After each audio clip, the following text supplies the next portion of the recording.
ভ্রমণ ভিসায় বাংলাদেশিদের ওপর ৩ দিনের নিষেধাজ্ঞা দিল ভারত।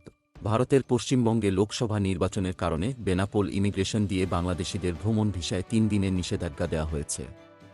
শনিবার ১৮ মে সকাল থেকে লোকসভা নির্বাচনের দিন ২০ মে পর্যন্ত ভ্রমণ ভিসার পাসপোর্টধারী যাত্রীদের ভারতে প্রবেশ বন্ধ করে দেওয়া হয়েছে।